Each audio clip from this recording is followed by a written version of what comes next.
Hello, dear students. This is Marvel English to you. In this video, you'll practice doing some analogy questions. You remember that we had some questions in the past video. This is part 2 of the exercise on analogy items. አናሎጂ ጥያቄዎችን ከዚህ በፊት ሰርተናል፣ እንዴት እንደሚሰሩ አይተናል። based on the promise I made በገባው ቃል መሰረት ተጨማሪ ጥያቄዎችን እንሰራለን ባለው መሰረት አሁን እንቀጥላለን ማለት ነው። ለዛሬ 6 ጥያቄዎችን ይዤላችሁ መጥቻለሁ። እንዲሁም ከ6ቱ ጥያቄ ጋር በተያያዘ ተጨማሪ የቮካብለሪ አይተሞች እንዲሁም ደግሞ ማወቅ ያለባችሁ ጠቃሚ ትምህርት በተለይ ኤክስትሪም አድጀክቲቭስ ላይ ፎከስ አድርጌ እንደ ቦነስ ሰጥቻችኋለሁ ማለት ነው። እስከ መጨረሻው ቪዲዮውን ተከታተሉ። ለቻናሉ አዲስ የሆናችሁ ተጨማሪ ቪዲዮዎችን ለማግኘት ሰብስክራይብ ማድረግ ትችላላችሁ። ለጓደኞቻችሁ ሼር በማድረግ እንዲሁም ጓደኞቻችሁ እንዲማሩ ማድረግ ጠቃሚ ትምህርቶችን ማግኘት ትችላላችሁ ማለት ነው። ኦኬ ናው we can go direct to the questions. well የአናሎጂ ጥያቄ ስንሰራ መጀመሪያ አናሎጂ ምን ማለት እንደሆነ ማወቅ ይገባናል። it's all about relations. ኦኬ የሚሰጡ ቃላቶች ይኖራሉ በፔር የእነሱን ሪሌሽንሽፕ ኦልሞስት ኤግዛክት ሪሌሽንሽፕ በምርጫ ውስጥ ከሚሰጡት ፔር ጋር ማዛመድ ማለት ነው። በጣም ሲምፕሊፋይድ በሆነ ቨርዥን በየትኛው መንገድ ኢንስትራክሽኑ ይጻፍ ሌንግዚ ነው። ክሊር ለማድረግ ትዕዛዙ ሲጻፍ ረጅም ነው፣ ግን the whole concept is just what I said ባልኩት መንገድ የሚጠቃልል ነው ማለት ነው። እስኪ የመጀመሪያው ጥያቄ produce consumer producer consumer the first thing we make is try to build a relationship between the words. የመጀመሪያው ፕሮዲውሰር ኮንሱመር በእነዚህ መካከል ያለው ሪሌሽን ማወቅ ነው የሚገባን። ምንድን ነው? ፕሮዲውሰር አምራች ነው፣ ኮንሱመር ተጠቃሚ ነው። ስለዚህ አምራች ተጠቃሚ፣ ይህ አይነት ሪሌሽንሽፕ በምርጫዎች ውስጥ አለ ወይ? ሌትስ ሲ ኤ ባየር ሴለር፣ ቢ ሾፕ ካስተመር፣ ሲ ስኩል ቲቸር፣ ዲ ራይደር ሪደር። አሁን በእነዚህ መካከል ሰው እርግጠኛ ነኝ ቀለል ባለ መንገድ የምትመልሱ ይመስለኛል። ዌል ባየር አምራች ናቸው። ሴለር ተጠቃሚ ነው አይደለም። ሾፕ አምራች ነው። ከስተመር ወይም ደንበኛ ደግሞ ተጠቃሚ ነው። ኦኬ ሊትል ቢት ባት ኖት ዘ ፐርፌክት ዋን። ስኩል ቲቸር፣ ቲቸር የሚለው ተጠቃሚዎቹን አያሳይም። ራይት ስኩል ሜይ ቢ a place where you know students are given some knowledge, right? የሚማሩበት ቦታ ነው። እንደ ፕሮዲውሰር እንኳን ብናየው ቲቸር የሚለው ጋር ሊሆን አይችልም። እነዚህ ሰጮቹ ቀሰጮች ናቸው። ራይተር ጸሐፊ ነው፣ ሪደር አንባቢ። እዚህ ጋር ግን ራይተርስ ይጽፋሉ። ምንድነው? ለሪደርስ፣ ሪደር ደግሞ ተጠቃሚዎች ናቸው፣ አንባቢና ጸሐፊ። ሶ የዚህ የዲ ላይ ያለው ፔር በጥያቄው ላይ ካለው ፔር ጋር ማች ያደርጋል። ሶ the best answer among the options is D. right? እንዴት እንደሚሰራ ያየን ነው አይደለ? ከቀላል ወደ ከባድ እንሄዳለን። let's go to the next question. compass navigation. what can you say about the relation between the two words compass and navigation? ምን አይነት ግንኙነት አለው? you know compass? compass ምንድነው? it's a tool or it's a device አንድ መሳሪያ ነገር ነች አይደለ? ከናቪጌሽን ጋር ምን ያገናኘዋል? yes አቅጣጫ በማሳየት እንዲህ አሰሳ ወይ በመርከብ ጉዞ ሲጓዙ አቅጣጫ እንዳይስቱ የሚያደርግ መሳሪያ ነው ኮምፓስ። so we can make this statement. a compass is right a compass is a tool that is used in navigation or during navigation. ስለዚህ the same statement እዛ ውስጥ መስራት ነው። ምርጫ ኤ pilot flight, time clock, camera photography, physician disease. so we expect በመጀመሪያዎቹ በኩል በግራ በኩል ያሉ ቃላቶች ምን መሆን አለባቸው? ቱልስ መሆን አለባቸው፣ መሳሪያዎች መሆን አለባቸው። ፓይለት ቱል ነው? no it's not. pilot is a person, right? time tool ነው? no it's a concept. camera tool ነው? yes it's a tool. physician tool ነው? no it's not. physician ማለት ሜዲካል ዶክተር ነው፣ ሐኪም ማለት ነው አይደለ? አንዳንድ እንደውም ሚስቴክንሊ ፊዚሻን አንዳንድ ተማሪ የፊዚክስ ምሁር አድርጎ ያስባል። ኖ ፊዚሽን ማለት የሕክምና ዶክተር ሐኪም ማለት ነው። ታዲያ የፊዚክስ ባለሙያ ነው ይባላል? ፊዚሲስት ይባላል። ፎር ዮር ጀነራል ኖሌጅ ይጠቅማቸዋል። ለማንኛውም እንዲሁ አሁን በሰራነው መንገድ እንኳን ቢሆን መልሱ ሲ እንደሆነ በቀላሉ ማወቅ ይቻላል ማለት ነው። ራይት አ ኮምፓስ is a tool used for navigation as a camera is a tool used for photography ካሜራ ደግሞ ለፎቶግራፊ ለፎቶ ማንሳት ይሄ ጥበብ የምንጠቀምበት ቱል ነው ወይም መሳሪያ ነው። ሶ ፐርፌክት ሪሌሽን ያለው ሲ ጋር ስለሆነ መልሱ ሲ ይሆናል ማለት ነው። ሌትስ ጎ ቱ ነምበር 3 ሬንጅ ማውንቴንስ እስኪ በእነዚህ መካከል ያለው ግንኙነት ምንድን ነው? ሬንጅ እና ማውንቴንስ የጂኦግራፊ ተማሪዎች በበለጠ የምትረዱ ይመስለኛል። እንዲሁም የሌሎች ተማሪዎችም ሎወር ግሬድ ላይ ጂኦግራፊ አካባቢ የነበራችሁ እውቀት ካለ በቀላሉ ትመልሱታላችሁ። እስኪ ምርጫዎቹ እኔ ስትሪንግ ቢትስ፣ ኖቨል ሾርት ስቶሪስ፣ ሲ ሪቨርስ፣ አትላስ ማፕስ የትኛው ሊሆን ይችላል? ሬንጅ ማውንቴንስ well we say a range of mountains አይደለ? ማውንቴንስ በተከታታይ እንዲህ የሰንሰለታማ የሆኑ ተራሮች አይታችሁ ታውቃላችሁ? የተያያዙ ናት ሲንግል ማውንቴን ግን ተራራዎች ብዙ ጊዜ የሚገኙት እንዲህ ተያይዘው አይነት ነገር ማለት ፒክቸር አለ። በፒክቸሩ አሳያችኋለሁ እና እንደዛ ነው። so they are chained together we call them a range of mountains እንደምንለው the collective noun right range of mountains እንደምንለው ማለት ነው።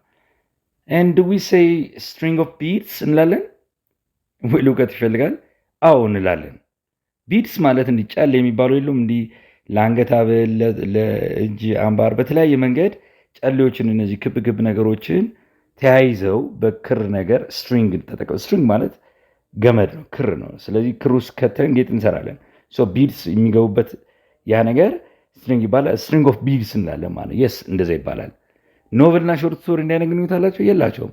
ኖቨል ማለት ወጥ የሆነ ረጅም ልቦለድ ማለት ነው። ሾርት ስቶሪስ ግን አጫጭር ልቦለድ የሚባል የለም ግን not many short stories make a novel ሾርት ስቶሪዎች አንድ ላይ ተጨምሮ ኖቨል አይሰሩም።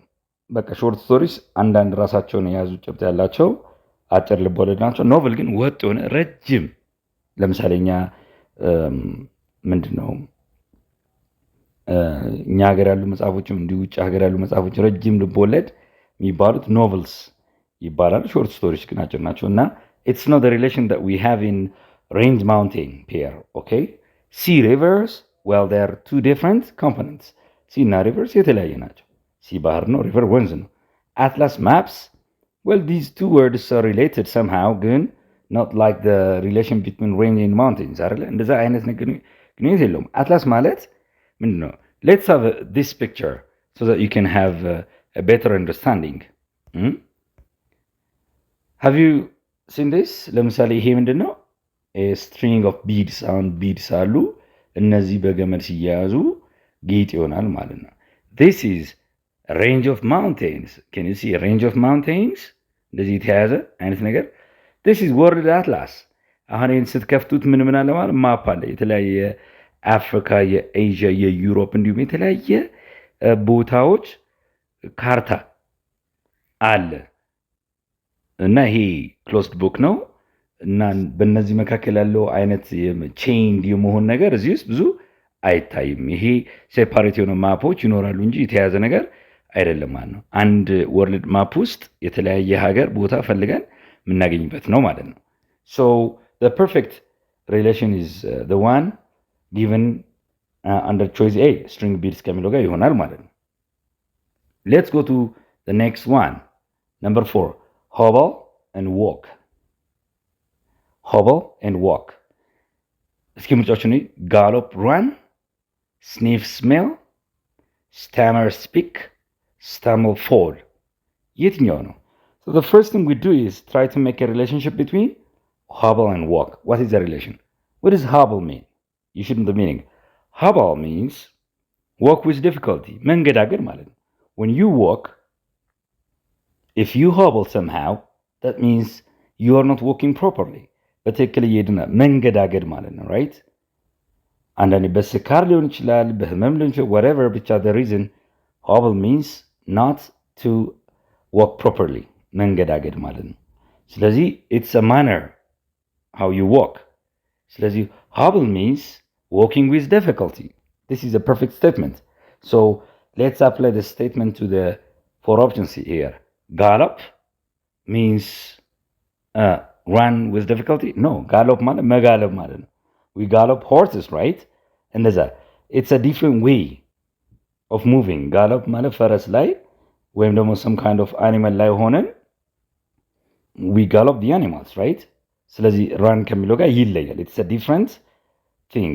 Sniff, smell, the two are almost synonyms. እነዚህ sniff ማለት ማሽተት አይነት ነገር ማድረግ ማለት ነው። ማሽተት ማለት ነው። Stammer, speak. Here, what does stammer mean? Stammer means talk with difficulty. መንተባተብ ማለት ነው። ስንናገር በትክክል ድምፅ ማውጣት ሳንችል ስንቀር we stammer, we stutter, right? stutter እና stammer ማድረግ መንተባተብ፣ ቃላቶችን መደጋገም በፍርሃት ሊሆን ይችላል። maybe the source is fear or some kind of disease, right? Because of that we are not able to speak properly. We call that stammering or stuttering. እና ከዚህ ጋር ሪሌሽኑ ማች ያደርጋል። ግን እስኪ ዲን ደግሞ stumble fall. What does stumble mean? stumble ማለት መውደቅ ማለት ነው፣ መደናቀፍ ማለት ነው። When you walk suddenly you hit some kind of thing and you stumble. Almost you fall, right? ሁለቱ it's a different relation. So the perfect relation is expressed in choice C, right? Hobble walk, stammer speak. Hobble means walking with difficulty. Stammer means walking, speaking with difficulty. So the correct answer is C. Let's go to number 5. Infallible error. Well, here we have the most difficult question, I think, in this video. Infallible error. ለምንድን ነው ከባድ የሚያደርገው? ከዚህ በፊት እንደነገርኳችሁ የኤስኤቲ አይተሞች በተለይ እንግሊሽ ቨርዥን የዚህ ቨርባል ሪዝኒንግ ሴክሽን becomes difficult when you are not able to understand the meanings of some strange words. ያ ነው በቃ ከባባድ ቃል ሲኖር የነዛን ቃላት ትርጉም ካላወቃችሁ እንዴት አናሎጂ ትሰራላችሁ? እንዴት ማዛመድ ትሰራላችሁ? that makes it difficult. So we learn some words. አንዳንድ ኮመን ያልሆኑ ቃላቶችን rare words እናጠናለን። ስናጠና እዚህ ጋር ያየነው ጥናት እግረ መንገድ አሁን ሌላ ጥያቄ ሲጠየቅ ወይ ምርጫ ውስጥ እናየዋለን ወይ ሲኖኒም ወይ አንቶኒም አይተም ላይ እናየዋለን። ያ ምንድነው ሌሎች ጥያቄዎችን ለመስራት ቮካብለሪ እንደማጥናትም ይቆጠራል ማለት ነው። ለማንኛውም ወደ ጥያቄው እንመለስ። infallible error. What does infallible mean? error ታውቃላችሁ? error ስህተት ማለት ነው አይደለ? infallible ምን ማለት ነው? infallible, as you can see the definition below, infallible means unerring, impeccable, not making error or mistake. የማይሳሳት ፍጹም ማለት ነው። infallible means unerring. error ስህተት ነው። to err ማለት መሳሳት ነው። unerring ማለት የማይሳሳት ማለት ነው። ወይም impeccable, impeccableም የማይሳሳት ማለት ነው። right? not making error or mistake. what does infallible mean? ምን ማለት ነው infallible? የማይሳሳት someone who cannot make mistake. ስህተት የማይሰራ perfect ማለት ነው። and now infallible means someone or something that cannot make error ማለት ነው። ስለዚህ አሁን ይህን ሪሌሽንሽፕ እነዚህ ላይ አፕላይ እናደርጋለን ምርጫዎቹ ላይ። irreversible means someone or something that cannot be cured ማለት ነው። impeccable means someone or something that cannot be flawed or who cannot make flaws ማለት ነው። invulnerable means someone or something that cannot show emotion ማለት ነው። intolerable means someone that is without defect ማለት ነው። ይህን ሪሌሽንሽፕ መፍጠር አለብን። ለዛ ሁሉ ምን ያስፈልገናል? የቃላቶቹ ትርጉም። impeccable ወደዚህ irreversible ታውቁታላችሁ። reversible ከሆነ አንድ ነገር ሪቨርስ የሚደረግ ከሆነ የሚገለበጥ ማለት ነው አይደለ? ተገልብጥ የሚሰራ መመለስ የሚችል ማለት ነው። irreversible ማለት ሊመለስ የማይችል ማለት ነው። አንዴ ከተደረገ በኋላ ሊመለስ የማይችል ማለት ነው። ኪዩር ማለት መዳን ነው። ሪቨርሲቢሊቲ ኢሪቨርሲቢሊቲ ከኪዩር ጋር ብቻ ሊገናኝ አይችልም። በአጠቃላይ ፕሮሰስስ ኦር ሰምቲንግስ ሪቨርሲብል ሊሆኑ ይችላሉ፣ ሊገለብጡ ይችላሉ፣ ኢሪቨርሲብል ሊሆኑ ይችላሉ፣ ሊመለሱ የማይችሉ ይሆናሉ። ኖት ኦንሊ ፎር ኪዩርስ ለኪዩር ጋር ብቻ አይደለም ማለት ነው። ኢምፔካብል ማለት ኢንፎሊብል ማለት ነው፣ የማይሳሳት ፐርፌክት ማለት ነው። ኢምፔካብል ሚንስ ዊዛውት ፍሎ ማለት ነው። ልክ ኢንፎሊብል ዊዛውት ኢረር እንደምንለው ኢንፎሊብል የማይሳሳት ነው፣ ዊዛውት ኢረር ማለት ነው አይደለ? ኢምፔካብል ማለት ዊዛውት ፍሎ ማለት ነው። ፍሎ ማለት ስህተት ማለት ነው። ኢረር ኤንድ ፍሎ አር ሴም፣ ኢምፔካብል ኤንድ ኢንፎሊብል አር ሴም። ይሲ ብታውቁት ቃሉን አሁን የቃሉን ትርጉም ካውቃችሁት ወዲያውኑ ነው የምትመርጡት የነበረው። ሶ ቢ መልስ ይመስላል፣ ግን ሌሎች ምርጫዎችንም ማየት ያስፈልጋል። ኢንቨልነራብል ኢሞሽን፣ ቨልነራብል እና ኢንቨልነራብል ፕሬፊክሶቹ ማየት ያስፈልጋል። አይ አር፣ አይ ኤም፣ አይ ኤን እነዚህ ቃላቶች ኖርማሊ ኔጌቲቭ ሚኒንግ አዲንግ ፕሬፊክስ ናቸው አይደለ? ትርጉሙን ተቃራኒ ያደርጉታል ወይ አፍራሽ ያደርጉታል። ቨልነራብል ምን ማለት ነው? ኢንቨልነራብል ምን ማለት ነው? እናጠናለን። ለማንኛውም እስኪ እነዚህ ቮካብለሮች እናይ። ፍሎው ሚንስ ምን ማለት ነው?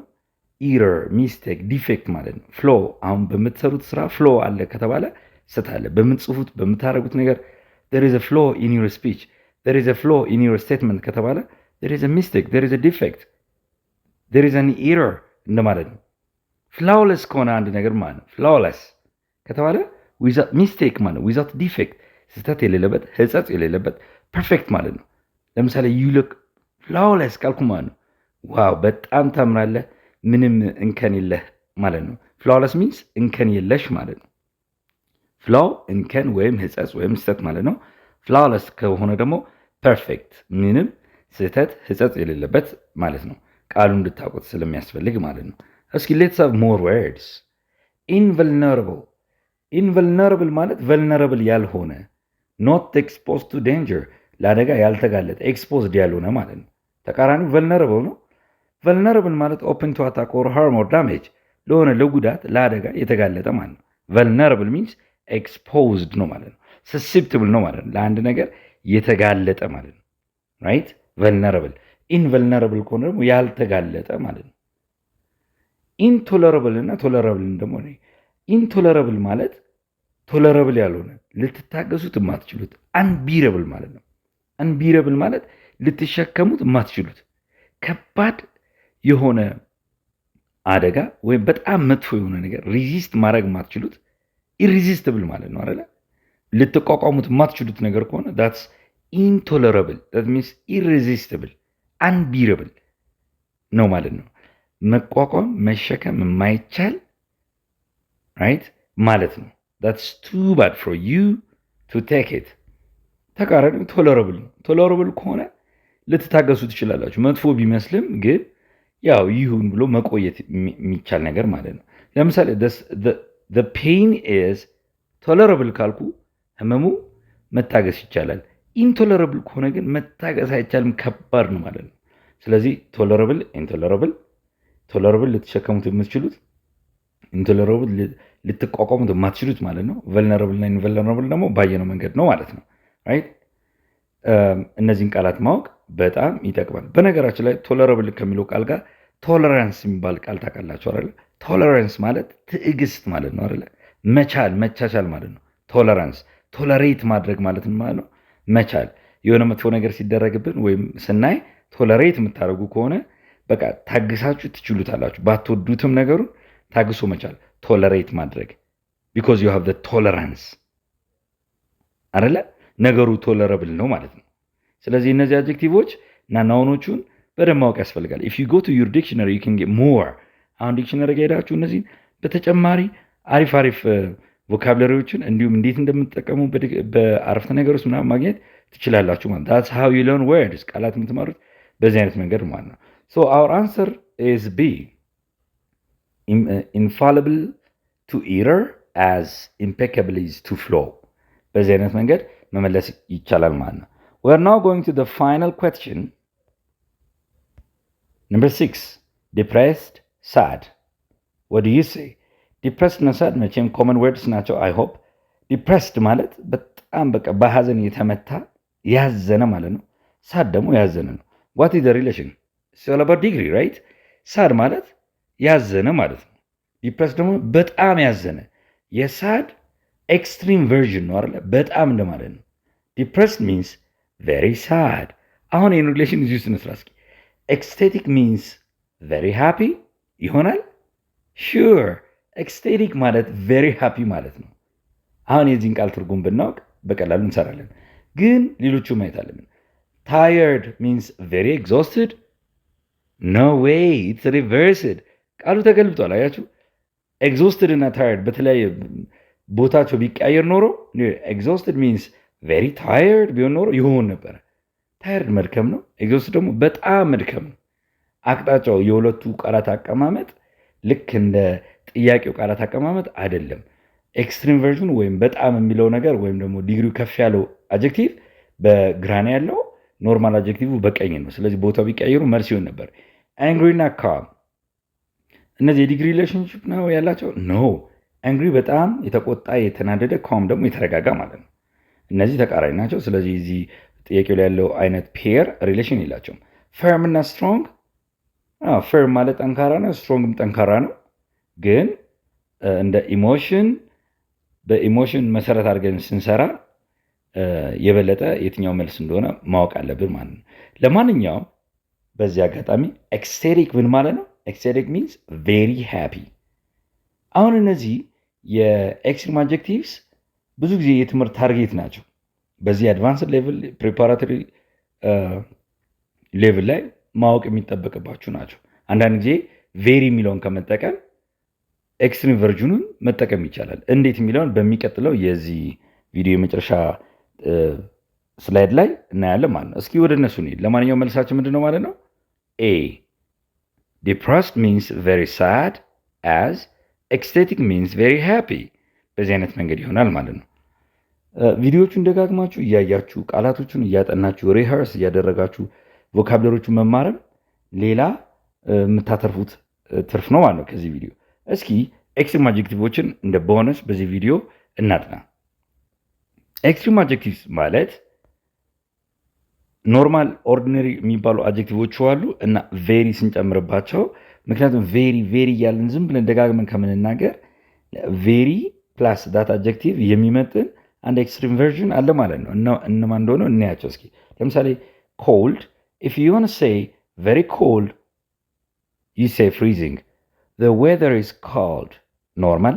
The weather is very cold. To avoid very, you can say the weather is freezing. Freezing means very cold. By the same token, በተመሳሳይ መልኩ hot በጣም hot ወይም ደግሞ very hot ለማለት እንላለን። boiling. It's boiling outside ካልኩ ማለት ነው it's very hot. Number 3, angry and furious. Angry የተናደደ ነው። Very angry, furious. She's furious means she's very angry. You cannot say very with the extreme adjectives on very freezing, very boiling, very furious ግን አንልም። በራሳቸው ኦልሬዲ very is እዛ ውስጥ አለ ማለት ነው። right? Happy, ecstatic or elated, right? I'm happy. She is very happy ለማለት she is ecstatic. Instead of saying very happy, you can say ecstatic, elated ማለት እንችላለን ማለት ነው። 5, sad, depressed or dejected. Very sad means depressed or dejected. 6, tasty, delicious. Very tasty means delicious. Instead of saying very tasty, you can say delicious, right? Let's have more. Wet, soaked, drenched. To say very wet, you can say soaked. My clothes is very wet. ለማለት ከፈለኩ my clothes is soaked. I'm drenched.